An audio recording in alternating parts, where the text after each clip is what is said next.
Përshëndetje miq të nderuar. Jemi para momenteve më delikate, më të rrezikshme, jo vetëm për Iranin, Izraelin e lindjen e mesme, por me sa po shihet për gjithë botën e ndoshta edhe për neve këto që jetojmë në gadishullin e Ballkanit. Donald Trump dje me një gjuhë të padëgjuar ka kërcënuar Iranin se do të zhduk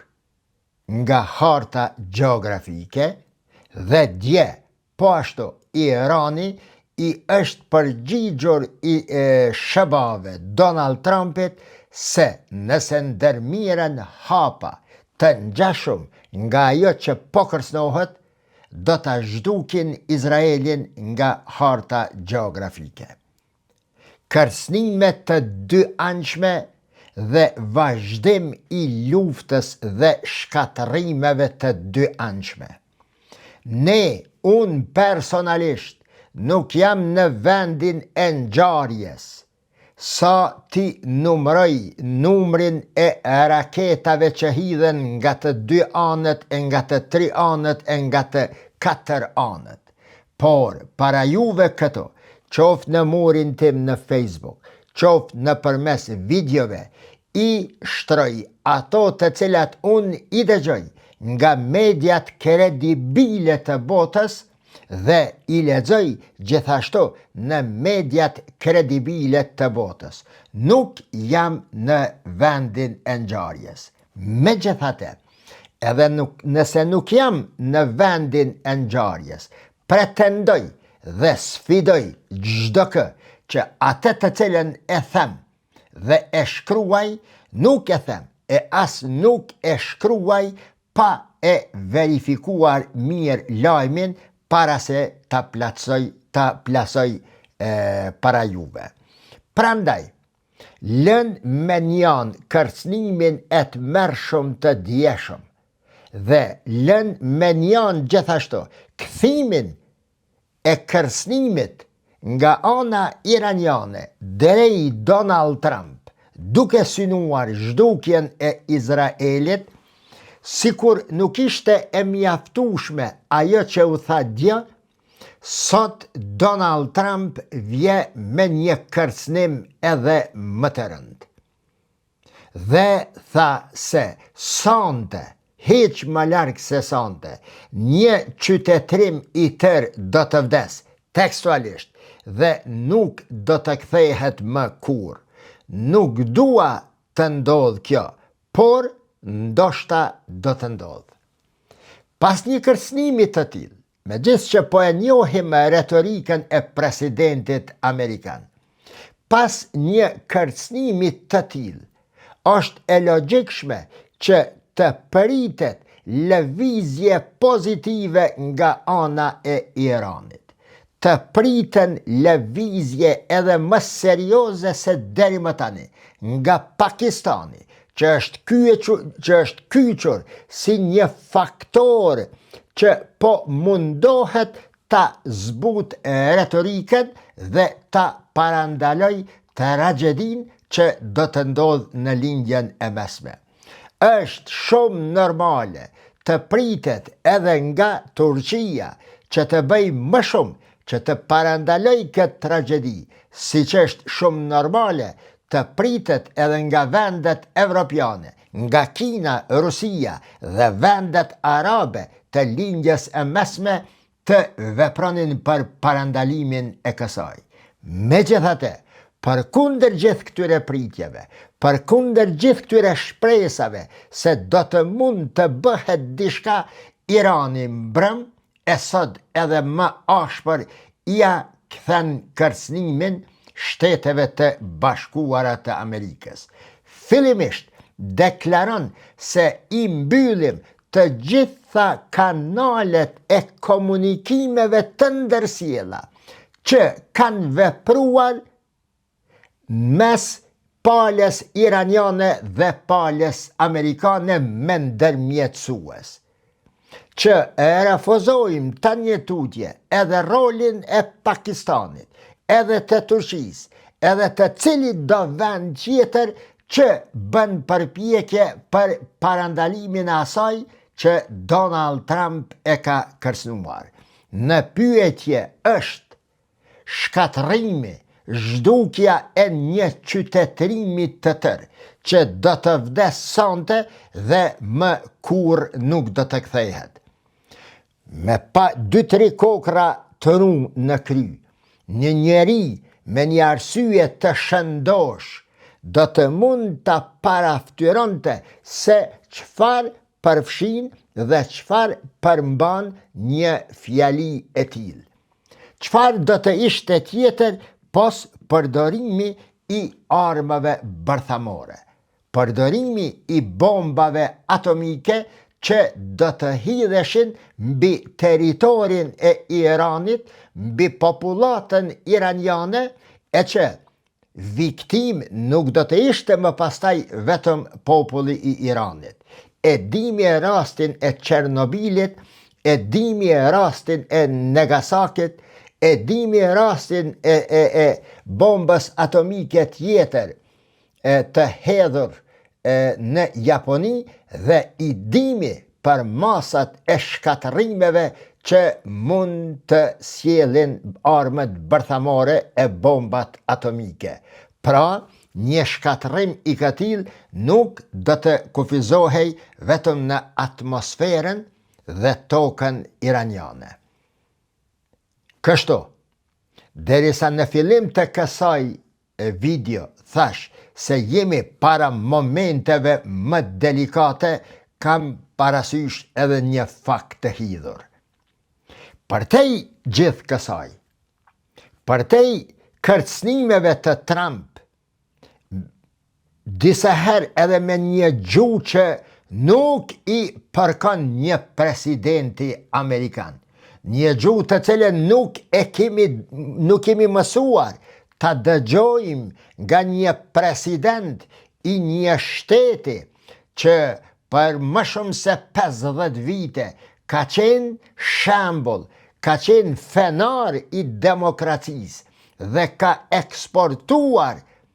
demokraci, liri, ndihmë, solidaritet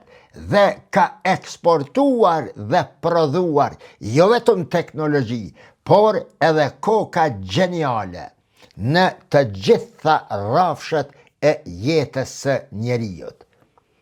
Ky kërcënim, dua të them, përtej parametrave të rrezikshëm që ka, unë lexoj edhe diçka tjetër, për fat të keq edhe mshme.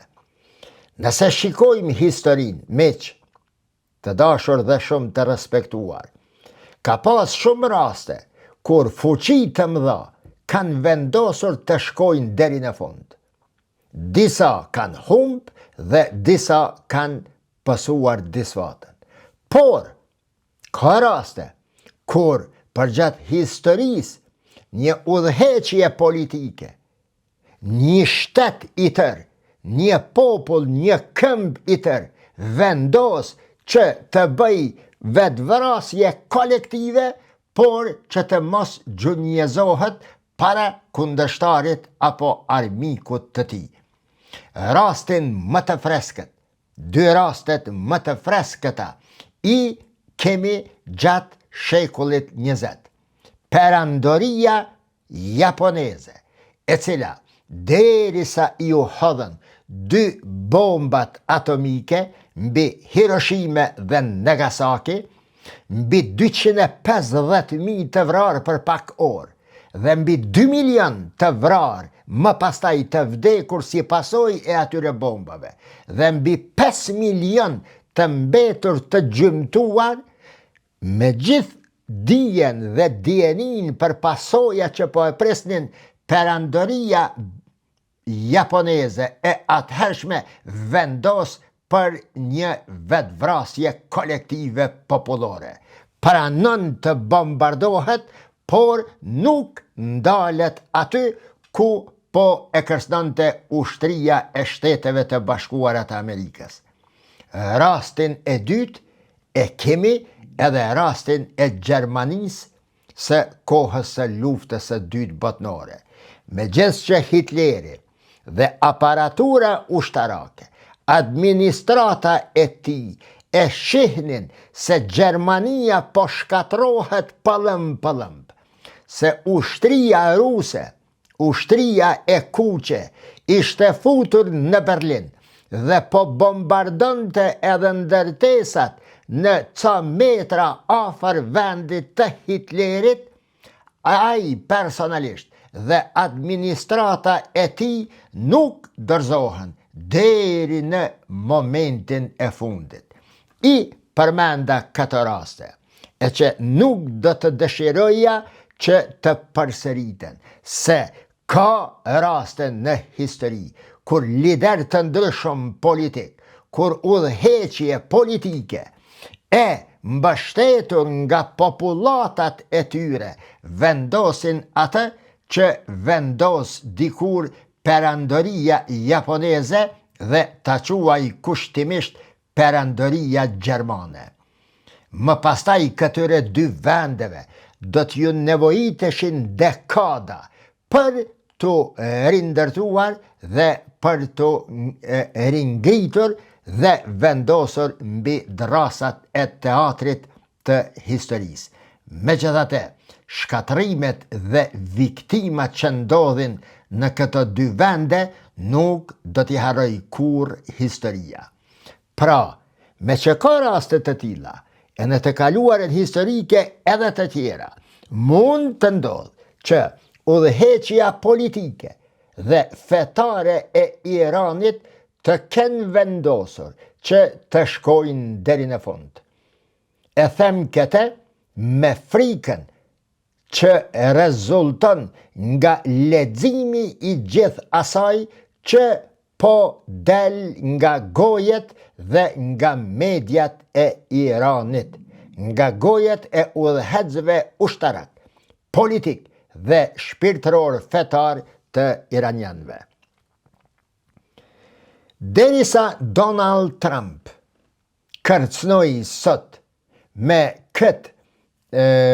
kërcënimin e dytë se do ta zhduk një qytetërim të tërë, brenda kohës sa tha ai dhe po përgatitesha që të dal me këtë video, ushtria amerikane me raketa si dhe aviacioni izraelit, por edhe me raketa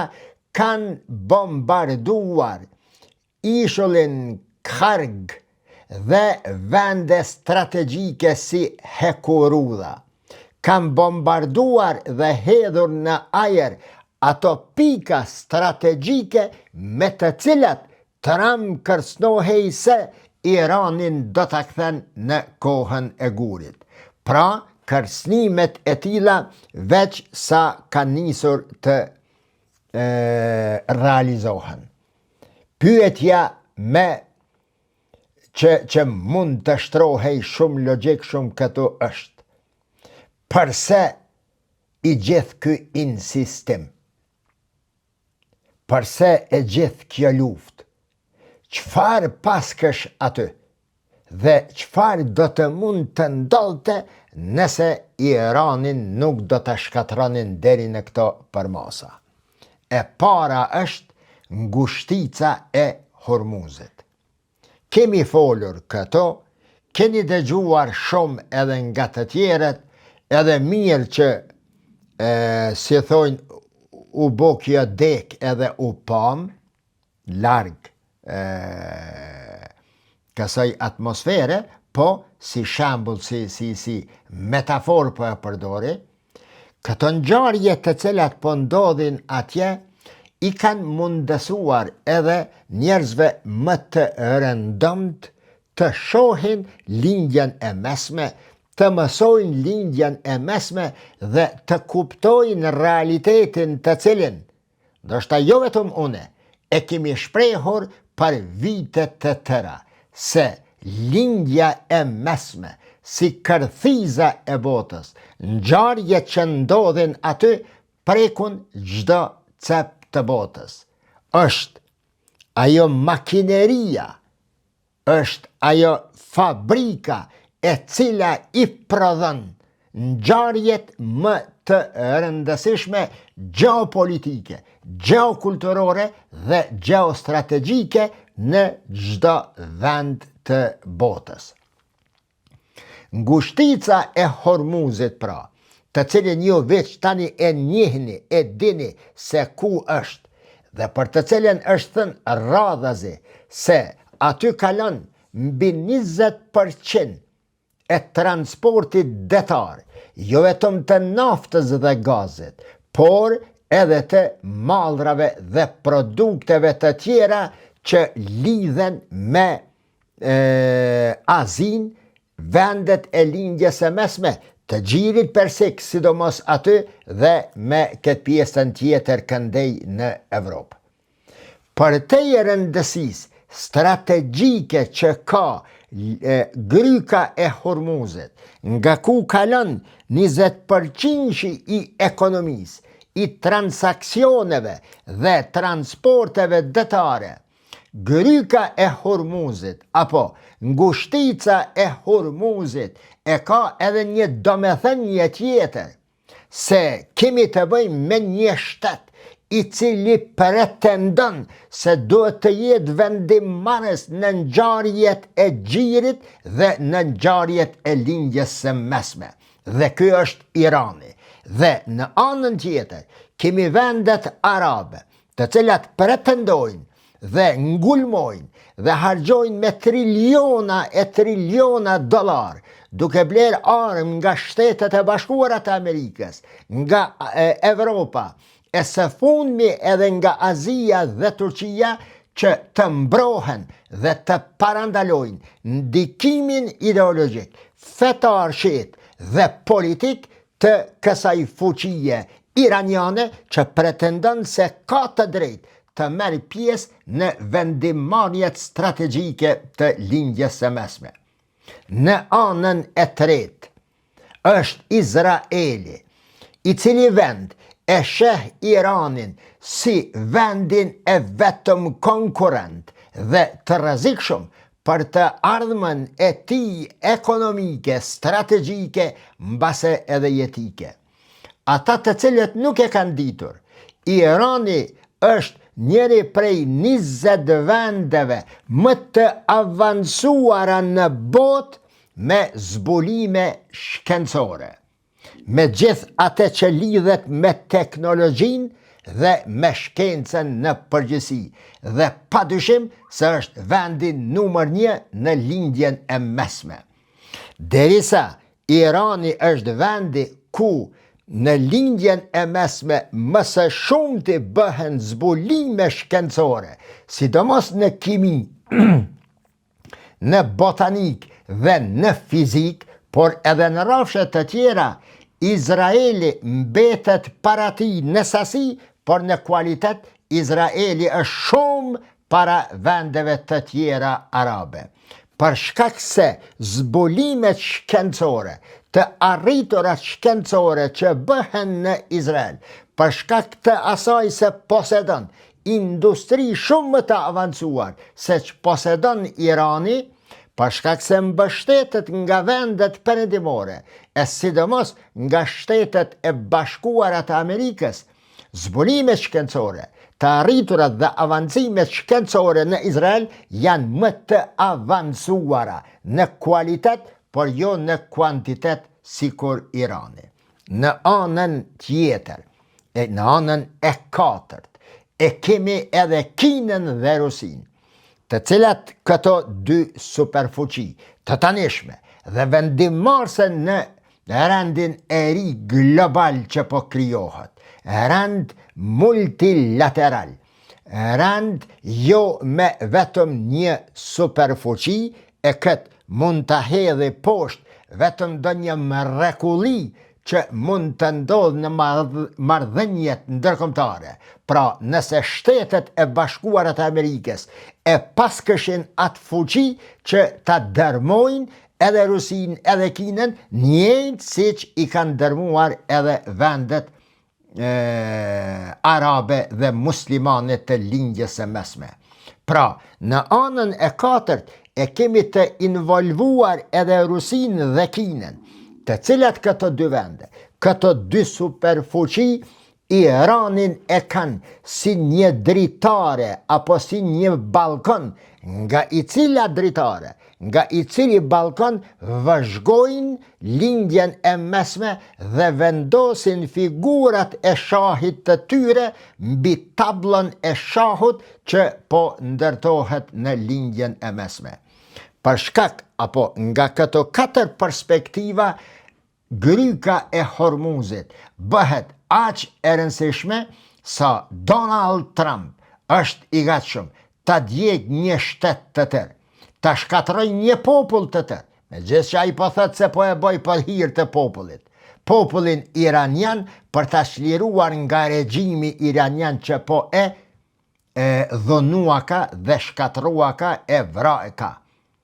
I paska dalë rani Donald Trumpit me jakajt halin popullit të Iranit dhe po e liron, po lufton, po humb ushtar me dhjetra e me qindra miliarda dollar e do të shkojnë në triliona dollar vetëm e vetëm për hir të popullit të Teheranit dhe të Iranit për të shpëtuar nga regjimi që po e dhunuaka popullin e vetë. Njëjta deklarata këto i thot edhe kryeministri izraelit Netanyahu, i cili se her bombardon pika vitale brenda Iranit, del para kamerave televizive, i drejtohet kombit dhe iranianve dhe ju thot se ne këto shkatrime po i bëjmë për hir tuajin, për t'ju shpëtuar nga regjimi juaj që ditë e për ditë ju vret dhe ju dhunon e masakron. Gjithsesi, miq, ajo që e bën momentin edhe më të rrezikshëm se kaq, tazemi se u bë një marrëveshje midis këtyre dy vendeve. Ndikoi Pakistani, Arabia Saudite, sen. Pasoja që do të vinë edhe pas një marrëveshje janë të atilla që më lindjen e mesme kur nuk do të shohim si që ka qenë deri para fillimit të kësaj lufte. Nëse Donald Trump thot se Irani më nuk do të jetë ai që është dhe nuk do të figuroj si qytetrim, si që ka egzistuar, mbase edhe kur më nuk do të kthehet, analizat e mia modeste të lindjes e mesme flasin të kundërtën e kësaj, por me të njëjta tone rrezikshmërie. Çfarë dua të them? Irani ka në dorë edhe Jemenin. Huthit janë forca kryesore që e administron pjesën më të madhe të Jemenit, sidomos pjesën nga ku brigjet e Jemenit puqen me detin e Kuq, me pikën që quhet Babul Mandab. Nëse ju kujtohet, me që të respektuar, para do kohe, para se të bëja këtë pushimin 3-4 muaj, do shta para një viti, pa ta thënë se, a une pa ta thënë nuk i thëmë këto si paralajmërime, jo, i thëmë si leximet e asaj që i kam përpara, pa ta thënë se nëse ka ndonjë vend në botë për momentin, për shkak të cilit mund të niset lufta botërore, lufta e tretë botërore, nëse ka ndonjë vend, s'kam thënë niset, por nëse ka ndonjë vend, për shkak të cilit në thojza ja vlen të niset lufta e tretë botërore, është pikërisht gryka e Babul Mandab. Për shka? Duke i ditë që to shka po ndodhin tani. Duke i paralizuar, paralexuar këto që po ndodhin tani. Babul Mandab,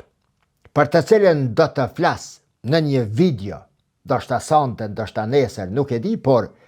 po i nisim këto me izën e Allahut në mënyrë të rregullt. Babul Mandab jo që nuk është jo që është i rëndësishëm sa gryka e Hormuzit, ngushtica e Hormuzit, por është edhe më e rëndësishme, sepse të ngushtica e Hormuzit,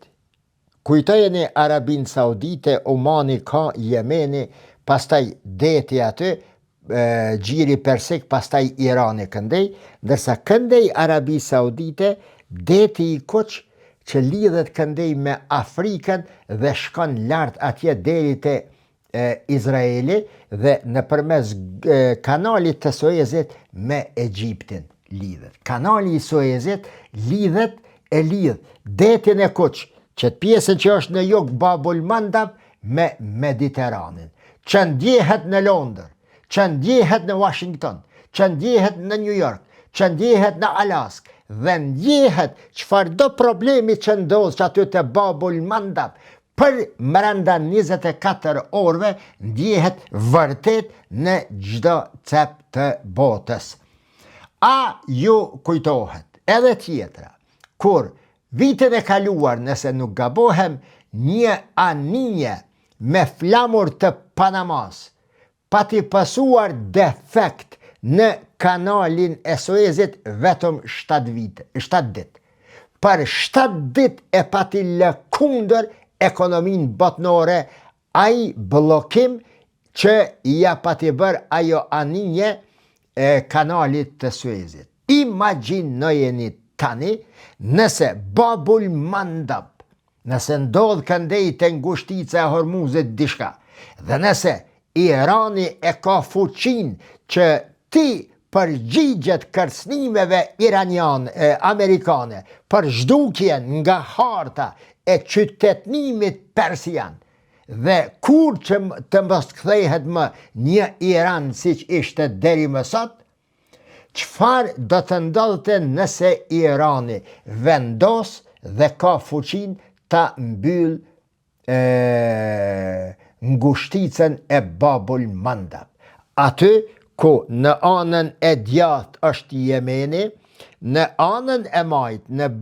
brigjet e kundërta të detit të Kuq është Eritrea, është Gjibuti, është Somalia më poshtë, është Somalilandi, pastaj shkon përpjet të Sudani dhe mbrin deri tek Egjipti atje. Kanali i Suezit, për cilin e pata bërë një video të veçantë, dhe kam folë se në cilin vit 1800 sa është nis dhe çfarë rëndësie ka, dhe çfarë pati bërë Napoleon Bonaparte, pastaj anglezët, pastaj Muhammed Ali Pash Kavalla, pastaj kontributi i shqiptarve, edhe në këtë pikën e Babul Mandab, në atë video mund t'i dëgjoni me vëmendje dhe të mësoni se për çfarë është, ose çfarë është kanali i Suezit që lidhet me detin e Kuq dhe me Babul Mandab. Nëse edhe kjo ndodh dhe ngul kam Irani, ndërsa Shtetet e Bashkuara të Amerikës ulen dhe i ftohin gjakrat, nuk marrin vendime se çfarë kanë vendosur të ndërmarrin kundër Iranit dhe popullit të Iranit, atëherë në dorën e Iranit do të jetë transporti hiç më pak se 42% i globit në përgjithësi. 42% të transportit detar do ta kontrolloj në mënyrën se siç do të arrijë ta kontrolloj Republika Islamike e Iranit.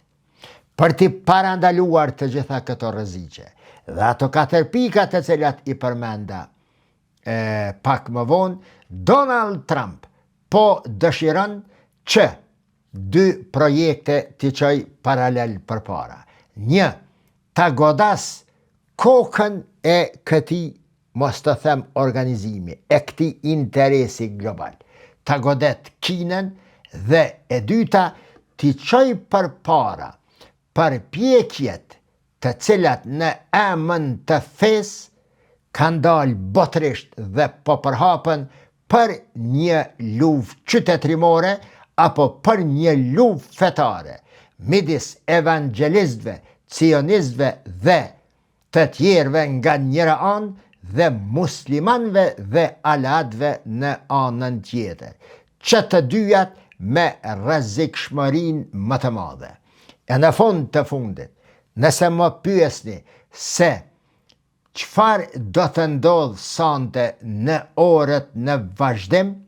si asnjëherë më parë, megjithëse që për nga natyra jam optimist, si asnjëherë më parë, prej se që flas për problemet e marrëdhënieve ndërkombëtare, sonte them me tonet më pesimiste të mundshme. Jemi para momenteve më katastrofike, më delikate në 100 vjetët e fundit. Sipas analistëve dhe liderëve të njohur botëror të shteteve më të fuqishme, bota tani po ballafaqohet me një rrezik edhe më të madh se që pati sjell asaj botës, pra lufta e dytë botërore. Deri në videon e radhës, natën e mirë.